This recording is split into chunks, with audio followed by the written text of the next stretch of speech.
Hey, welcome everybody to this week's episode. We have a really awesome guest for you guys today, Mr. D. Matt D. D. Matt Shadows, Daddy Ding Dong is what we like to call him. Matthew Frederick Shadows is what I was going to call you earlier, but Andy didn't like that name, so Yeah, Daddy Ding Dong's way better. yeah. So My son calls himself Daddy Ding Dong Jr., believe it or not. no, he doesn't. Oh, Does so he you were really? serious? Yes, he does. Very, very strange family. I mean, whatever you guys. Hey, listen, families that bathe together stay together. You know what I mean? That's right. So it's just That's one of. right. So Yeah. we were gonna bathe together. Oh, sorry, I meant pray together. Sorry. All right, let's start over. Just kidding. Yeah. Yeah. So we were. So Andy and I and me and Andy and Danny all went to the Vegas thing, which was at Area 15, dude. Legendary. That was so sweet because we hadn't seen you in so long. And then Andy and I were we got the opportunity to go down to LA this last weekend and we redeemed the Pop Wonder tickets. So we were sitting over there on that side, which was freaking awesome, by the way. And the first thing we kind of wanted to talk to you about is like, what are you excited about now that you're getting back on tour again? Like what's getting your blood going about that situation? Are you pumped to be out there on the road again, or the future? Like, if we do go to Europe and do like, festivals next summer, thinking about what that's going to look like, getting that going. And so it's like a constant thing. So you don't really you have time to be excited because you're like looking forward to like even MSG. That will be a little bit different because we're adding fixing some things that we didn't like, some things at the show at the Forum. A lot of things at the Forum honestly didn't work out the way we wanted them to, but it wouldn't be known to the audience really. So it's just this constant thing where you're always excited for the next iteration of what you're trying to get across. But the idea of like just going on tour isn't like the thing that pumps me up because there's a lot of negatives with that. You don't get to see your family. You do get to go play the shows, but I really just want the shows to come off really, really well. So we're just we kind of have our heads down right now, just trying to really make sure that the next thing is one step further and then we can work from there, if that makes any sense. So It's great to play. It's great to play, but it's also, you're trying to make sure that you don't just play for the sake of playing. You're playing because you want to like put something out there that you think is compelling. And until it gets there, you're just kind of constantly working on it. But our sound guy works between us and Slipknot, and we know Slipknot's going to be doing less stuff, so we got Bob to come back onto our camp. So we had him for Rockville and Sonic Temple and Vegas, but he had to do Download Festival and whatever Slipknot was doing in June because he had already told them he would, prior. So we didn't have Bob at the Forum, and we won't have him at MSG. The problem is that he's used to us, and even though we rehearsed with his guy that's a replacement, once you get into an arena and the things are coming back and the new PA was set up in a different way and just little technical things, he was dealing with a bunch of feedback on my microphone, things that he didn't really know how to get a hold of. And so what he did was he turned off all my vocal effects. So things like Ordinary have like hard auto-tune and vocoder, and Mattel has all those vocal effects, and all these things were turned off. And now in our ears, we still had them because they're running on a chain. And so we thought everything was happening the way we thought it was supposed to be happening until we watched the playback and we realized that he went all dry vocal and took out all the effects. So like that was shocking to us because we didn't know, because we could, we were having a different mix in our ears. That will be fixed by MSG, right? We're going in there a day early. We're going to make sure that he gets it under control. And then obviously moving forward, we'll have Bob back who knows the system. Right. And then there was a bunch of graphics and things that we didn't think came across well. So we're furiously changing those and making them better or taking them out and adding different things in. We have this incredible guy named Ryan McKinnon who we've been working with, who uses Unreal Engine 5, which we've kind of brought him into our team. He did the video for We Love You. He's like an AI, Unreal Engine, just tech wizard. And so we have a few songs that we didn't love the stuff we were putting up there in a live context. So he's actually building out Unreal 5 engine versions of what he would do. And so some of that might be implemented by MSG. Maybe we'll have to wait for the tour. I don't know how long it's going to take him. I mean, the rendering on that stuff, he brings it up in 8K, and we've already blown up like 4 computers. So like literally like he's destroyed 4 computers like trying to get this stuff going. So the intro to the show, right? Those bumpers are all Unreal Engine, where the where it's showing all that stuff, and then the skeleton comes out. That's all done on the same engine that does Fortnite, right? So right, yeah. But again, the guy slept at the farm 3 nights in a row, didn't sleep for like 72 hours just to get that stuff rendered. And then he saw like Unholy Confessions, for instance, and he's like, we can do better. So he's building a whole thing for that show, for that song. So I don't know when it will be done, but again, it's just like this process of making sure we get things done correctly. Is using Unreal Engine for live shows, is that something that a lot of people do now, or is that new? Because I don't know that I've ever heard that. I hadn't heard of it, but I've definitely seen some DJs do some incredible stuff, and Ryan thinks it's been done on Unreal. Right? There's some things like online that have gone viral, these DJs that are doing these incredible sort of like things. And he's like, I think that's either Unreal or it's this other program. And he's like, either way, he's an expert in both of them. And he's looking into holograms. He's looking into all these things, and he's the kind of guy that all he wants to do is make cool stuff. So we're very grateful that he grew up listening to Avenged, and he wants to work with us, and he wants to, he'll sit there all night and just try to make these things come, and he's really opinionated on things like, I think that could be better. Let me give me a shot. Right. Mm-hmm. So he's the one that actually built the Ticket Pass. Like if you look at Ticket Pass, that's all Unreal Engine with that fire burning on the ticket. Mm-hmm. So we're using him for everything and he loves Web3. He loves NFTs. So he's like perfect for us. So it's really cool to have him working on 50 different things at once, and just burning PCs as he goes along. So what you're saying is that there's going to be a holographic Deathbat by the time you guys get to Salt Lake City, because I think that'll be the next time. So well, we're looking at holograms for actually some Web3 stuff. So we're looking at some cool stuff. Like I don't know what's going to work and what's not. He's trying to combine a lot of different programs to do a lot of different functionalities, and we'll see what he comes up with. I mean, he hasn't really run into a wall yet that he can't figure out. I mean, he built that We Love You video in 3 weeks.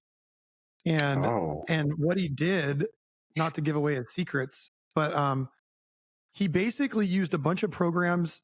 He prompted AI to create these scenes that he was able to kind of blend and build, and then basically took these ideas that he had prompted, and then he was able to kind of carve them out into the video that it became. But without the AI aspect, there's no way he would have been able to build all those scenes and all those sets.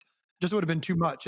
But he's like, I've got these different AI programs, and I can prompt them to bring me. And so he started sending me it, and it was like blocky and shitty, but it was like, there's the concept. And then he was able to carve out the video within 3 weeks, so he's just a smart guy that uses the tools in the right way, and has been really inspiring to watch him. Well, we had the side stage tickets, right? So we were behind the screen. Mm-hmm. And you guys kept walking up and like peeking through it and stuff while, everybody did that. But at first when we sat down, we were kind of like, I don't know about this. But once the show started, you basically couldn't tell it was there until I think a Little Piece of Heaven had like a skeleton that was playing the saxophone. Yeah. Then all of a sudden we're just like watching the show, and then like a 50-foot holographic looking, because it's right in front of us, skeleton pops up, and it was my wife got a really cool video of it, but that setup was so awesome compared. We're all used to seeing you guys with the fire, which is awesome too. Everybody that's into metal loves pyro, but this was like and I'm not spoiling anything for anybody, but definitely go out and see it, because the way that you guys kept going back to the room, like the LIBAD room and stuff like that. Yeah. We were, we're just trying to do, I think we can improve on the the things that are on the screen. But a lot of it was just about keeping the stage clean. And I think there's like I think for me, like my favorite part of the set is what we do with Nobody, where it's just like those crazy white lights and like the crazy symmetrical stuff. And it just feels like you're like just completely thrown off. Right. So one of the things was like, Awesome. one of the terms we were using was like, okay, don't go to the heavy metal junkyard. And what we meant by that was, you know, you go to these production companies and they go, oh, that catches on fire, use that. And then, oh, I know where that was, what tour that was from. Can you refurbish that and we'll do that? And then everything catches on fire and everything's blowing up. And then there's like backdrops and there's, you know, like, and so we're like, we don't want any of that. We don't want any like levels to the stage. We want it to be like this clean, flat sort of like, yeah, there's like the edges go up, but it's like, there's nothing out there. And it's just kind of like the space that you can kind of just do whatever you want. And then the EDM way is like there's a bunch of video walls like in your drum riser or they're in this and that. And so we wanted to go like just something different. And those scrims are like interesting because yeah, you can see through them. They're just an interesting way to kind of project on it. So we did like an LED with projection mapping. And I think it's really cool. It's a different look. It's just taking a break from the same old things that you would normally do, right? And I mean, even that into how we did the set, like we wanted to rethink encores. We think encores, like at this point, they're a little I'm glad you brought that up. Yeah, little boring, like a little they're cliche. Yeah, so it's like you might as well just put it on the set list. That might as well just be there anyways, right? And I was actually bummed because whoever wrote our set list put encore before GOD, but it's not an encore. That set just rolls straight through. And so no encore. And then we also wanted to fuck with people on the end. You know? Like, we you know, the story behind that is the record's uncomfortable. If you actually read the lyrics and you take it all in, other than like, oh, is this heavy or is this fast? The record is like, it's like there's like a beautiful depression to it. It's like it's uplifting if you choose to take it that way, but it can also be extremely depressing. But the thing that it does make you do is it makes you think about how you feel about it. And so we wanted the live show to do that too. We wanted thousands of people to be stuck together with not really sure what just happened. And so when we, and I just seen a movie, Beau is Afraid, and I had that feeling in that movie when the end of the movie happens, you're just sitting there and you're sitting there for like 5-10 minutes and no one knows if they should get up or not. Like no one knows what to do because you're just so uncomfortable with what you just saw. But I tell you what, I think about the end of that movie every single day because it made me feel something that I don't feel in my everyday sort of life. And my wife took something different from it than I did. And I know the people next to me probably took something different from it than she did. And so when we came up with that ending, we just felt like that was going to really put the nail in the coffin of anyone that's just like, like, what are these guys doing? Like, and I've never seen so many people react to the ending of a show and just see the funny takes, like I can't believe you didn't thank us. I can't believe you wouldn't even say bye to us. I can't on Reddit. Like, my gosh. And to me, that means it did its job perfectly.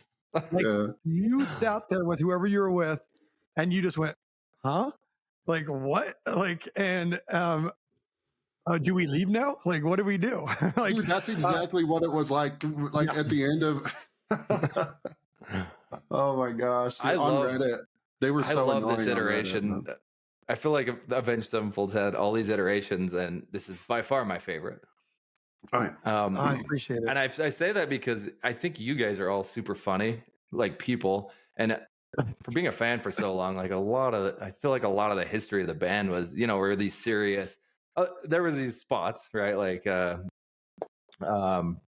self-titled. There's a lot of these spots where you saw your humor come out in the music, but right now it's just like all cylinders are firing on this band. Like you guys are hilarious and you're bringing that out, but you're also like super introspective and like smart, and that's all coming out, and it's all like getting funneled now into this live show. I was blown away. I thought it was amazing, but I appreciate it.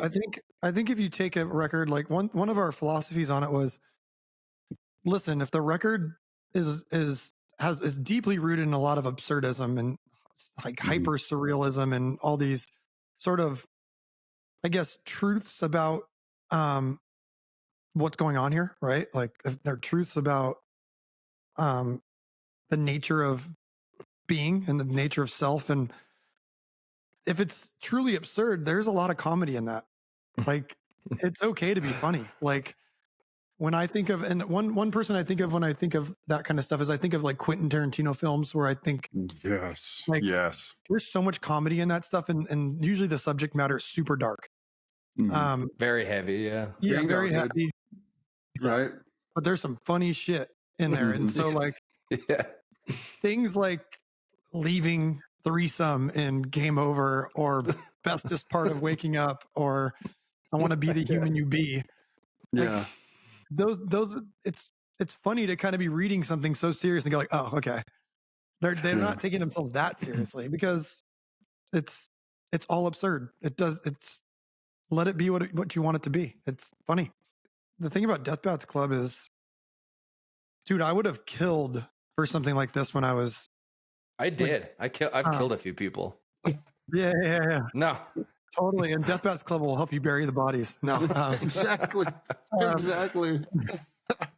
But like, if I would have had this for like Bad Religion or Pantera or anything, like, like when I was like going to a lot of shows and traveling around, and like I remember I would go to like every H2O show and I would follow Bad Religion around, and like if I had like a group of people that I was meeting up with, it kind of, the shows are great, don't get me wrong, but it's like really about the vibe, and it's about the people you're hanging out with. And like, because I've gone to shows that have been okay, but I've had the best time because of the people I'm with, and just being in an environment that's exciting and fun. And like the music lasts for what, an hour and 45 minutes, but it's like the 48 hours before and after that are kind of like really what make me feel, that makes live shows really compelling, right? It's like walking into the venue, and you see, like I went to Sick New World, after Vegas, and just walking into the venue, like walking up with like thousands of people with like Korn and System of a Down, Deftones shirts on, and like everyone's just excited. And then you get in there and it's like running from stage to stage. It's like, and I was with some buddies, and it's like, dude, that's like, the bands were great, but what I remember the most was like the environment and just the vibe of everything. So I think that's what's so cool. That's what's so cool about live events. That's what streaming concerts will never ever touch. And I play like PGA golf on the Oculus sometimes with my friends, and it's really good because like everyone's there and you're laughing, and everyone's got avatars, and everyone's making this motion when you're trying to hit, and it's like funny. But at the end of the day, like the end of the day, you at this point you can't replicate what it feels like to go to a live show or play a real round of golf or whatever it is, like with real people. So it's Deathbats Club has been amazing because of the friendships that I've seen happen. Yeah. We've been all over. I mean, we've had a lot of fun with it for sure. And it's cool that you still have that passion for, because I feel like a lot of guys, get into their profession and they don't have that passion anymore maybe for it. But like the fact that you're still going to shows and stuff, I think that's why we get to enjoy it, is because the guy at the top still has the passion for it and enjoys it, and, wants to provide kind of, the same product. Yeah. And I think taking a bunch of time off really helped all of us. Obviously, I don't even, because even to be honest, like even going and playing older songs, it could be way more painful than it is. Meaning like you feel like you're like moving on in life and you're doing these new things and you're excited about them. And then all of a sudden you start playing, Afterlife or Unholy Confessions for the 5 billionth time, and you're like, okay, okay, there's a part of me that's like, oh, I don't want to do this right now. I don't want to do this. And there's a part of me that's like, okay, I'm okay with this because I just took off 6 years and I can do this. But I really want to go play the whole LIBAD record and some of the stage, right? That's what I really want to do. Oh, by the way, the stage in LA. Oh yeah, dude, playing the stage. That was the surprise of the show. That was awesome. Yeah. I had to interrupt you for that. It's so fun to play that record. And that's, and I think there's other things like, if we didn't write our songs so damn long, we could put more of them in this. That's the biggest growth. It's like you put a new song, it's like, okay, there's another 10 minutes. And then you're like looking at these things, like, oh my God. What I would love to do is like do this tour where I think it's smart to play a lot of the new record and then you play some of the big hits. And then I would love to like add things in like Cosmic and some other things on LIBAD, but then like get some deeper cuts in. But we really need to figure out, because what people don't realize online is like, there's like, what, like maybe 300 or 400 Deathbats Club showed up to the forum, right? And there's like 14,000 tickets sold. So 13,500 people aren't in Deathbats Club, and they're not on the Reddit, and they're not following every show. They're going for that one night, and then they're moving on with the rest of their lives, right? They're fans, but and people get so hyper, like they're watching everything we do, and they're going, well, they should be changing it up for us. Or they should be doing this, and they should get rid of Hail to the King. Don't play Hail to the King. It's like, well, Hail to the King has double the amount of plays of any song that we have. Like you don't just rip that out of the set list and think that 13,500 people that haven't been to every show or following it online are not going to be pissed off, right? And then you times that by Afterlife, and you times that by Nightmare, and you times that by Unholy. You just can't rip those things out, or you're really. But I think you can do it the second time you come back. You can kind of move some of those out, and you can move some new stuff in. But it's a really difficult thing, especially the more records you do. And that's just part of like the whole process of like, what do you play? What do you do? And it also costs, we talked about it on that other Spaces, incredible amounts of money to put that into the show, right? Like different things into the show. Like, are you going to spend 10 grand in a week of rehearsals to put MIA in the set? Maybe, but that's a thing you're going to have to do. Then you're going to have to go rehearse it. You're going to have to get the team to build stuff out. It's going to have to look good. It's going to have to fit in the set.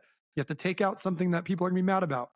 So it's all fun. It's all good though. It's, these are problems that we they're not fixable, but they're not solvable, but they're fun to kind of play with. Well, they're good problems to have too. I mean, like, geez, you guys have so many songs that are, I mean, that's true. That's a pretty good problem to have. That's actually an excellent problem to have. We when we first saw each other at the pop-up, you and me and Danny and Rafa were all standing there together, and I was like, do you remember playing in Blackfoot, Idaho? And you were just like, no, bro. But Rafa did. Rafa, he's like, oh yeah, he's like 10 minutes from Pocatello, Idaho. And I was like, oh, okay, yeah. But back then, the show, and back then, I feel like maybe it was City of Evil had just come out, or maybe it was the self-titled. I can't remember, but like then it felt like, geez, you guys hit every song that anybody could want to hear at that point. You know what I mean? And it was like, but now I can totally understand the dilemma, because it's, dude, yeah, some people want to hear, some people want to hear. I mean, you guys play Buried Alive which is my favorite song, by the way, but like I can understand how it's tough to pull things in and out, and the internet situation is so critical of that sometimes, but it's kind of they're like, not even at the shows. They're just like sitting there going, what'd they play? Oh my God. Can you imagine? Setlist.com. Oh yeah. It's like, we're not a jam band, like we just don't, we're not a jam band. We don't sit there and jam things out and then just go, oh, here's some lights.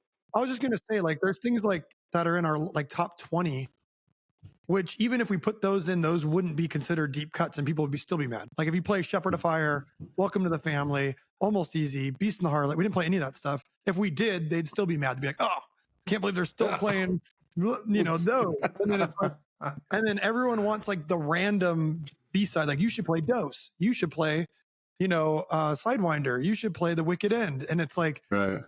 You should play Dose. Yeah. I love that song. Like, they're not, it's just so scattershot. Like, And Yeah. so it's just it's a thing that like, it is what it is, right? It's like, Yeah. whatever. You're right. It's a good problem to have. There's a bunch of songs that people want to hear. So Never been to a bad show. I've never been to one of you guys' shows and been like, and just been like, oh, that was lackluster. You know what I mean? I've never experienced that. And it just goes to, dude, if people are listening, like, just get up and go to the show, because it doesn't matter what the set list is, it's always going to be good. Just yeah, it's just a Dude, vibe, that makes right? It's just a vibe. that makes Yeah. me Playing think songs is though. fun. We kind of know what the shows are like, and you mentioned it in Vegas. I'm curious what your kids thought. Oh yeah. That they saw their first Avenged Sevenfold show in Vegas. Isn't that what you said? Yeah, I mean, they'd been on tour, but it was 5 years ago. So River was 5 and Cash was 3. Hmm. So they, you know, it's weird because I can't think of another situation where, you know, I'm a pretty hands-on dad. So I know a lot of the people at the school. I know all of their friends, and they've just never seen me play. But there's like this, I guess, information out there that I think River's dad plays music or something, right? And they're like, they'll listen, and like a lot of the parents are fans, like they're my age or a little older, and they know, but the kids never knew. And so when we started playing again, I think they were just like, "What? Like this is I crazy." thought And you then were into crypto, Dad. yeah.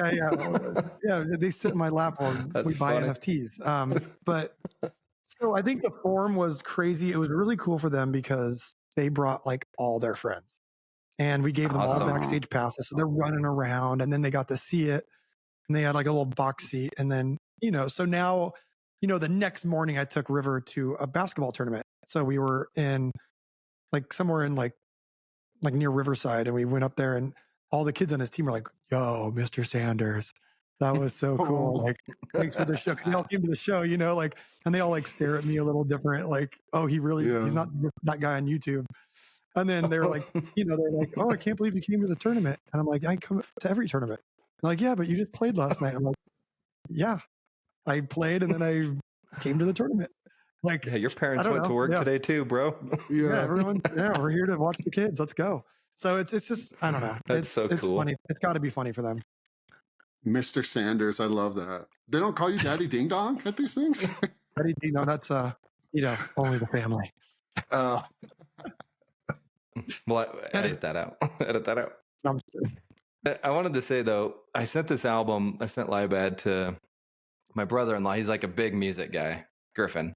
Tim knows Griffin, but he's a school teacher and he's like a big music guy. He's not a huge metal fan or not a big Avenged fan either. But I sent him the album. I was like, you need to listen to it. I think you'll like it. But I just want to hear kind of your review on it. And it was like one sentence he sent me back. He said, "These guys are playing music for themselves, and I love it." Yeah. Yeah. I mean, I think we always have. It's just the lens of there was so much stuff to explore in rock music, and we've done it throughout our career, right? There's been these hints, whether it's hard auto-tune on Lost, but it's really saturated in a punk rock sort of Iron Maiden meets punk rock sort of tune. So it doesn't stand out as much, right? Or like a Little Piece of Heaven stands out a lot, but Beast and the Harlot, that stands out to me, or Wicked End with the middle there stands out, or the end of Sidewinder. Yeah. We've just always done it with like this sort of really like 75% rock. And this one, because of how much we wanted it to switch genres and change turns, we just felt like if you kept it so rooted in rock everywhere, then a lot of the shifts would kind of pass you by, because there's so much, there's like, oh, there's always got to be distorted guitars, or there's always got to be like this heavy drum kit. And so to kind of really make the left turns seem like they were almost U-turns, you kind of had to like let the bare bones vibe of each song emerge. And sometimes you need to strip back some of the things that before would kind of mask the insanity. Because I think even like the stage has some insanity on it. Like there's like the horns and like what's it called? Sunny disposition. Yeah. Or like yeah, I just think if you go through that record, there's so much cool stuff, but there's so much weighted in metal that sometimes you have to really understand the record before you hear the, you know, the eclecticness in it. But this one we didn't abide by those rules. Just because it was more exciting to us to have like a like a 808 driven trance Right. EDM beat, you know, like with like this sort of piling on of vocals. Like we just felt like all those things needed to shine, and when you put too much on top of them, it starts to take away the shine, take away the Man, edge. The Yeah. 808s in Cosmic. Oh my gosh, dude. I have this. Yeah. I bought this used truck, but it has like this like little sub in it, and so I bought the CD, and you know how much like the quality on the CD is just so much better than like streaming and stuff. So I throw it in, and I'm listening to it in this truck, and that part in Cosmic comes out and about rattled me out the window. But it was one of The those breakdown. Yeah. Yes, that second one, especially the one like that you just did, it's like the Yeah, it just starts like so sick. tapering and peaking and stuff. Yeah. And then there's like a bunch of 808s at the end that are like more of like a, like they're just kind of driving that thing at the end with the vocoder. Those are all things that we really like, you know, those were the important things in the mix, you know? So it was like vocoder and 808s. Everything else has got to take a back seat. 808s are driving this thing. Brooks's drums are insane there. We're blowing them out on purpose. Like the toms, just like just overplaying, like he's just rolling around that thing.